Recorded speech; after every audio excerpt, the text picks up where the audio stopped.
Betrayal almost never shows up wearing its own name. It smiles, it nods, it tells you your plan is brilliant, and then waits for the exact moment your guard dips. Niccolo Machiavelli understood this pattern better than most. He didn't just observe betrayal. He took it apart piece by piece, named its moving parts, and mapped how it slips through courts, alliances, companies, and families like poison stirred into wine. Invisible until the first throat burns. Here's the uncomfortable truth. Most people don't get betrayed because they're weak. They get betrayed because they ignore the signs. They overlook small shifts in tone, tiny hesitations, sudden changes in effort, things you only notice if you're paying attention with a strategic mind instead of a sentimental one. Machiavelli's warning was blunt. The great mistake of any leader, of any person with responsibility, is trusting too easily or refusing to act on evidence because it feels cold. Your enemies rarely bring you down. It's the people standing close enough to hug you who know exactly where to slip the knife. So that's what we're doing here, sharpening your instincts. Not theory, not recycled pop-psych quotes. We're going straight to Machiavelli's playbook in the Prince and Discourses on Livy, and translating it into moves you can use in modern life. 3 core behavioral indicators that someone isn't with you, no matter what they say out loud. And by the time we're done, you'll know how to spot them early, test them intelligently, and restructure your world so betrayal becomes an unprofitable move. Sign number 1. Shadow obedience. Machiavelli describes a familiar dance. After you win, after a conquest, a promotion, a reshuffle. The people who lost position often perform loyalty. They bow, they agree, they keep their head down. But they don't obey because they respect you. They obey because they haven't rebuilt their leverage yet. Until then, they live in your shadow. And shadows don't last forever. He writes that when injuries must be done, they should be done all at once, so the injured cannot recover power and retaliate. Why? Because silence is not the same as loyalty, and compliance is not the same as agreement. When someone starts nodding at everything you say, but contributes nothing of their own, that's not harmony. It's hibernation. When a once-honest challenger becomes a perfect echo, it's rarely growth. It's strategy. They're laying low, watching the angles, counting down to the moment the risk drops and the reward spikes. Machiavelli's example is Cesare Borgia's rule in Romagna. Install a brutal enforcer to carry out necessary cruelties, then remove him publicly to secure the people's favor. The lesson isn't about violence, it's about perception. People fear cunning more than brute force, because cunning works while you're not looking. And the most cunning people will obey you right up until they can replace you. You've seen versions of shadow obedience in modern life. The colleague who shows up to every meeting, agrees dutifully, and never speaks first. The friend who used to challenge your blind spots but suddenly offers only applause. The partner who stops offering opinions, stops bringing ideas, and only mirrors your own. At surface level, that looks like peace. Under a Machiavellian lens, that looks like posture, holding a safe position until a better one opens. So how do you separate real alignment from strategic obedience? You introduce controlled pressure. Machiavelli advises leaders to create disruption and watch who adapts. Announce a shift in direction. Set an unexpected constraint. Move a deadline. Change the order of operations. Then observe. Not the words, the behavior. A truly aligned ally will engage the tension. They'll push back with clarity, offer alternatives, or roll up their sleeves to meet the new reality. A shadow obeyer will flinch. They'll stall for time. They'll look for a script that no longer works. This is crucial. You're not provoking chaos to be dramatic. You're gathering signal. Shadow obedience collapses under pressure because it depends on predictability. If you always do what you've always done, a patient betrayer can plan forever. If you're willing to alter the terrain, you force them to show you who they are. They either reveal backbone or reveal nothing. Remember, shadow obedience isn't loud. It's small, quiet, polite. It looks like, sure, whatever you think. It sounds like great idea repeated so often it becomes suspicious. It feels like support until the day you need initiative, and there's none. And that's the cost. When you let shadow obedience live in your orbit, you train yourself to mistake silence for safety. You start believing that the absence of friction means the presence of loyalty. It doesn't. Sometimes the people who challenge you are your truest allies. And the ones who never do are only borrowing your power until they can afford their own. Let's make this practical. If you lead a team, rotate who proposes first. Ask the quiet yes person to bring the opening perspective next time, and give them the brief in advance. If they're loyal, they'll show up with something real. If they're posturing, you'll get vagueness, delay, or a last-minute mirror of whatever you already said. If you run a partnership, set a surprise audit of responsibilities. What's owned, what's delegated, what's delivered, and shorten the loop.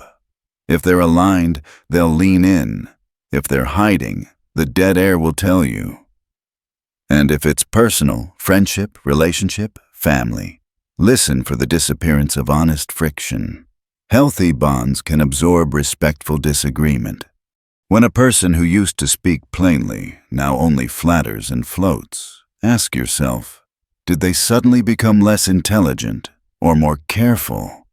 One answer protects you, the other blinds you. Shadow obedience is only the first sign.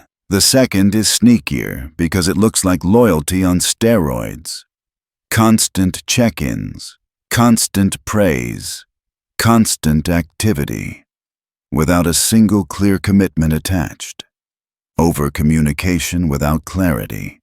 In a moment, we'll break down how that works, why conspirators use it to stay close without getting caught, and the one test that slices through it in seconds. But for now, lock this in.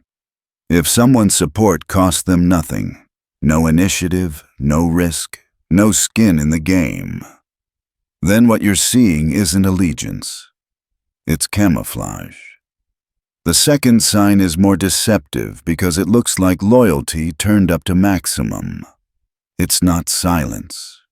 It's noise. Endless noise. Overcommunication without clarity. Machiavelli noticed that real allies speak plainly, even when it's uncomfortable.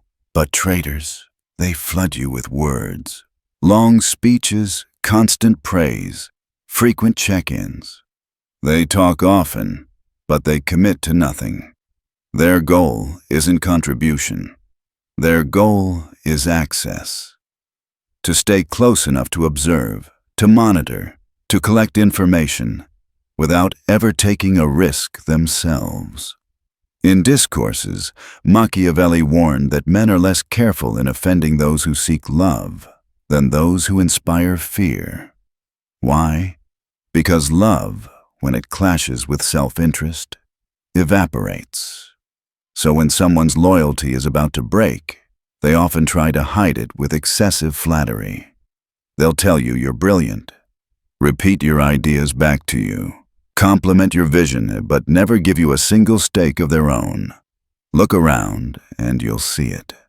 The co-founder who suddenly agrees with every idea you pitch but hasn't taken initiative in weeks. The friend who texts you constantly but avoids real emotional honesty. The employee who's quick to flatter but slow to deliver. That isn't support. That's surveillance. They're staying close, but not because they're committed, because proximity gives them power. And Machiavelli's point is brutal. Proximity is more dangerous than distance. It's not your enemies across the field who betray you. It's the ones who know where you sleep. So, how do you expose this camouflage? You force clarity. Don't ask them to talk more, ask them to act. Give them a responsibility with real stakes attached, something measurable, unavoidable. A true ally will rise to the moment, maybe even challenge you in the process. The betrayer will stall, they'll stay vague. They'll keep orbiting, but never land. This is the principle. Real loyalty involves risk. It takes skin in the game. It shows up through disagreement, correction, vulnerability, contribution. Fake loyalty avoids all of that. It creates the illusion of closeness without ever touching danger. And if you fail to catch it, you'll mistake flattery for faithfulness. You'll assume that attention equals protection, when in fact, attention is how they map your blind spots. Now let's move to the third sign, and it's the most dangerous because it rarely feels hostile. It comes disguised as growth. Misaligned evolution. Here's what Machiavelli observed. Betrayal doesn't always come from hate. Often, it comes from drift. Two people once aligned, moving in the same direction, but then one begins to grow, to evolve, to chase something different. And instead of announcing it, they conceal it. They smile. They show up. They pretend to still be aligned, while quietly building a future that no longer includes you. This is why republics fractured, not from open rebellion, but from divergence. Once the cause no longer matched, loyalty dissolved into quiet competition. And by the time leaders noticed, it was too late. Think about it in your own world. A partner who starts talking more about my goals instead of our vision. A colleague who begins building side projects without telling you. A friend who grows rapidly, but in directions that have nothing to do with you, and avoids explaining why. That's not distance, that's drift. And drift is the soil where betrayal grows. The test? Bring the vision back to the center. Say, here's where I'm heading. Are you still with me? Don't just listen to their words, watch their energy. Do they light up, or do they hesitate? That hesitation is the fracture line. Every fracture ignored becomes a break. Now let's be clear, Machiavelli wasn't paranoid. He didn't advise distrusting everyone. He advised paying attention to patterns, because betrayal is rarely sudden. It builds. The question is whether you're willing to see it before it explodes. And this is where most people fail. They wait until the betrayal is obvious. The stolen deal, the exposed lie, the knife already in the back. By then, you've already lost. So what's the Machiavellian response? Test alignment. Demand clarity. Introduce friction. Restructure access. Don't accuse. Don't plead. Just observe, and when necessary, move pieces until the threat has no leverage left. We've covered shadow obedience, overcommunication, and misaligned growth, the three core signals. But Machiavelli also left us with a fourth, often overlooked and even more chilling, loyalty without roots. The kind of loyalty that appears suddenly, shines brightly, but has no foundation. That's where we're heading next. Let's talk about the fourth sign, the one most people miss because it looks like devotion. Sudden loyalty. Loyalty without roots. Machiavelli saw this pattern in his own time with mercenaries, soldiers who fought not for principle, but for payment. They would fight bravely when the coin flowed, but the minute danger outweighed profit. They vanished. His warning was simple. The man who betrayed one commander to serve you will betray you for the next. Not because he hates you, but because betrayal is his nature. Translated to today, it's the colleague who leaves one company in flames and joins yours, calling it a fresh start. The friend who trashes their old circle, then suddenly praises you endlessly, The partner who switches allegiance quickly, claiming they finally see your worth. At first, it feels flattering, proof of your greatness. But Machiavelli would say, be careful. Their loyalty is real only as long as you're winning. The moment your grip slips, they're gone. This is why he advised rulers to avoid relying on mercenaries or auxiliaries. True stability comes from those who have invested in your cause, not those who arrived after the hard work was done. The soldier who bleeds with you at the beginning is less likely to flee at the first sign of trouble. But the one who showed up only after your victory is already calculating their exit strategy. So, how do you detect rootless loyalty? Machiavelli gives us the key. Look at history, not words. Don't ask how devoted someone says they are. Ask, how did they arrive here? Did they build alongside you from nothing? Or did they join once you were strong? Do they have skin in the game, or just an eye on the scoreboard? Here's the bitter truth. If someone has never had to suffer for you, they've never proven their loyalty. Loyalty proven only in comfort is worth nothing in crisis. Machiavelli would say, test it. Create small inconveniences, subtle costs, minor risks. Nothing catastrophic, but enough to see who remains when standing beside you isn't easy. The ones who endure those costs, that's your real circle. The rest? Temporary allies at best, future betrayers at worst. And here's where most leaders, most friends, most partners fail. They mistake kindness, good memories, or shared laughter for loyalty. But Machiavelli cuts deeper. He insists that loyalty bends to self-interest. Someone can love you, laugh with you, pray with you, and still betray you if the reward is large enough, not because they despise you, but because they prefer themselves. That's why he stressed structure over sentiment. He didn't trust people, he trusted systems.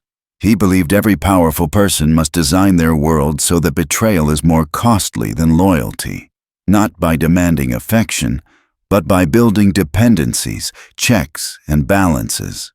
The moment someone realizes they gain more by leaving than staying, you've already lost them. Think of it like architecture. A wise leader doesn't build a palace that can collapse if one pillar falls. He distributes weight. He rotates roles. He ensures no single person becomes so critical that their defection can topple the whole structure. The same principle applies in modern life. Don't give one business partner total control. Don't build a relationship where the other person contributes nothing but approval. Don't create a friendship where you always give and they never pay a cost. Because when betrayal comes, and Machiavelli assures us it will, you'll be crushed only if you've built poorly. So let's recap. We now have 4 signs. Shadow obedience.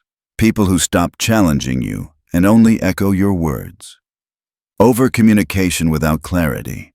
Floods of attention. Zero commitment. Misaligned evolution. Growth that drifts quietly away from your vision. Loyalty without roots. Devotion that appears suddenly but has no foundation. Each of these signals points to the same danger. Betrayal isn't usually dramatic at first. It's subtle. It builds in shadow, in silence, in small inconsistencies you ignore because you don't want to believe. And that brings us to the heart of Machiavelli's teaching. Most people fail not because they miss the signs, but because they see them and excuse them. They tell themselves it's nothing. They rationalize. They delay. And in that softness, betrayal takes root.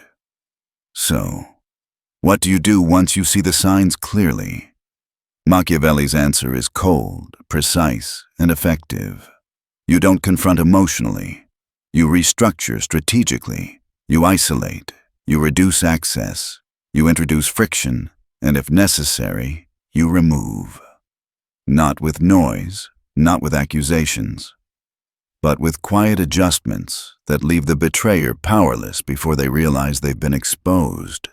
In the next section, we'll go deeper into exactly how to do this, how to test shadow obedience, how to cut through fake communication, how to catch misaligned growth before it fractures, and how to design a system where betrayal becomes not just difficult, but irrelevant. Here's where the strategy sharpens. Detecting betrayal is one thing, preventing it is another. And this is where most people stumble, because once they sense the signs, they respond emotionally. They confront, they accuse, they demand reassurance. But Machiavelli would shake his head at that.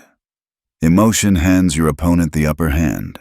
The only way to handle betrayal is with calm, precision, and structure. Take shadow obedience. The colleague, partner, or friend who once challenged you but now only echoes you. On the surface, it feels like harmony.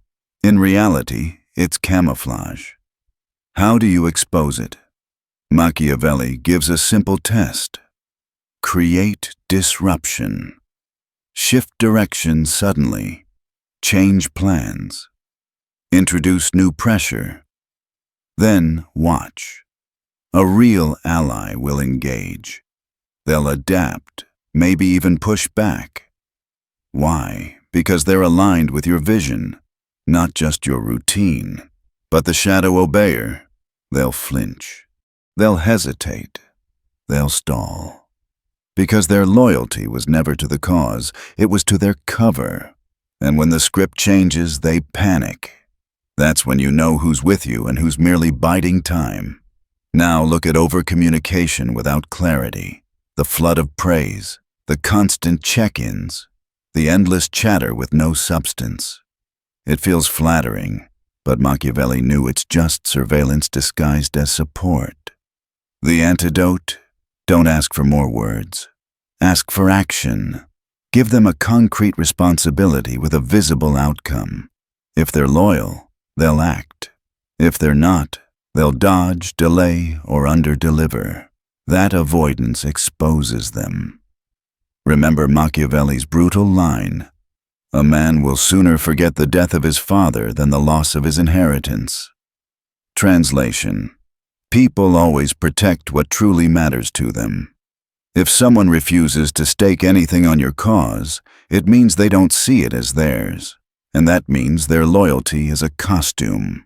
Now, for misaligned evolution. This one is subtle because it doesn't look like betrayal. It looks like growth. Someone close to you begins developing in new directions. At first you admire it, but then you notice the growth doesn't include you. They speak of my goals instead of our goals. Their language shifts. Their tone drifts. They're building, but not with you. That's the quiet start of competition. So, how do you spot it early? Machiavelli tells us, watch the language. When the words change, the allegiance has already begun to shift. Our plan becomes my project. Our future becomes my next step. It's subtle, but if you're attentive, you'll hear it. The solution? Recenter the vision. Declare your direction, then watch their reaction. Do they align, or do they hesitate? That hesitation is your fracture point. And every fracture ignored eventually becomes a break. Finally, loyalty without roots. The sudden, glowing devotion of someone who just switched sides. Machiavelli warned rulers never to rely on mercenaries because their allegiance is transactional. They're loyal today only because you're winning. Tomorrow, if your strength slips, they'll vanish. The test here is history. Don't measure loyalty by enthusiasm. Measure it by precedent. Did they build with you when it was hard? Or did they arrive after the victory was already won? And here's where most people fail. They see the signals, but they downplay them. They say, it's not a big deal. Maybe I'm imagining it. Maybe they're just tired. That softness, that hesitation to act, that's exactly what Machiavelli condemned. Because betrayal thrives in silence. The moment you see the pattern, but choose not to move, you've already lost leverage. So, what do you actually do? You restructure. You don't accuse. You don't plead. You don't give speeches. You quietly adjust the game board until the betrayer is out of position. Reduce their access. Rotate responsibilities. Split their influence. Decentralize their control. You don't need to confront them directly. You just make sure that by the time they decide to strike, the knife in their hand is useless. Machiavelli's philosophy wasn't cruelty. It was clarity. He believed the most powerful act isn't punishing betrayal after it happens. It's preventing betrayal from ever becoming possible. Because in power, timing is everything. Once someone has the chance to strike, you're already too late. Think of betrayal like erosion. It doesn't destroy you in a single blow. It wears you down in small, almost invisible ways, hesitations, vague answers, shifts in tone. And most people let it continue, hoping things will return to normal. But Machiavelli's warning is this: loyalty has an expiration date. Pretending otherwise is what gets rulers destroyed. In the next section, we'll go even deeper into the final layer of strategy. How to not just detect betrayal, but to design your world so that even if someone tries to cross you, it fails before it begins. Now we arrive at the heart of Machiavelli's teaching, not just spotting betrayal, not just preventing it, but designing your world so that betrayal becomes irrelevant. Because no matter how careful you are, someone will eventually turn. And if your power depends on loyalty alone, you've already built on sand. Machiavelli's answer was structural. He warned rulers never to allow any one advisor, general, or faction to grow so strong that their betrayal could matter. Think of Ferdinand of Aragon, whom Machiavelli admired. He constantly shifted alliances, rotated influence, and kept every power center guessing. Nobody could grow too comfortable because comfort breeds entitlement, and entitlement breeds betrayal. So, how does this translate into your world? If you run a business, don't hand one partner total control. Build redundancies, rotate key roles, and make sure no single person can sink the ship. If you lead a team, split decision-making, cross-train responsibilities, and never allow one voice to dominate unchecked. If it's personal, friendship, relationships, family, pay attention to who you give access to. Ask, does this person stand beside me because they've earned it, or because it costs them nothing? Here's a hard truth. Machiavelli repeats, loyalty built on affection is fragile. Loyalty built on cost is strong. If someone has never sacrificed for you, they haven't proven anything. And if their presence has only ever benefited them, their absence will cost them nothing. So you test it, quietly, intelligently. Introduce small costs, a task that requires real effort, a boundary that forces them to adapt, a situation where loyalty doesn't come easy. Then observe. Do they step up, or do they fade? Do they commit, or do they stall? The answers tell you more than their words ever could. But what happens when betrayal has already begun? When you've seen the signs, shadow obedience, empty overcommunication, misaligned growth, or loyalty without roots, and you know the fracture is real. Most people react emotionally. They confront, they accuse, they demand honesty. And in doing so, they give the betrayer warning and leverage. Machiavelli's approach is the opposite. He insists on silence, observation, and timing. Why? Because a betrayer is most vulnerable when they still believe they're invisible. That's when they show their hand. That's when they overextend. If you reveal too soon that you've seen them, you teach them how to hide better. If you wait, you gather evidence. And when you move decisively. removing not just the person, but their entire influence. And here's the brutal part. When you finally act, you don't half-act. Machiavelli wrote that injuries must be dealt all at once. In modern terms, if someone has crossed you publicly or poisoned your network, you don't punish halfway. You don't leave them lingering in the system to plot again. You remove their access fully, restructure roles, and make their betrayal look like the dumbest move they could have made. Not out of vengeance, but out of demonstration. So others see what happens when the line is crossed. But here's the higher strategy. Build so that even if betrayal happens, it doesn't work. Make loyalty the smarter move. Construct your world so that defecting costs more than staying. If someone leaves you, let them leave with nothing. If they betray, let their betrayal collapse under the weight of the system you designed. Because Machiavelli's ultimate lesson is this: power isn't about stopping betrayal. It's about surviving it. You don't hope for loyalty. You build for inevitability. You don't depend on affection. You depend on architecture. And once you master this, betrayal no longer terrifies you. You can even welcome it. Let them try. Let them plot. Let them whisper. If your system is clean, their knife breaks against iron. So ask yourself, where in your life are you hoping loyalty will hold instead of testing it? Where are you relying on affection when you should be building cost?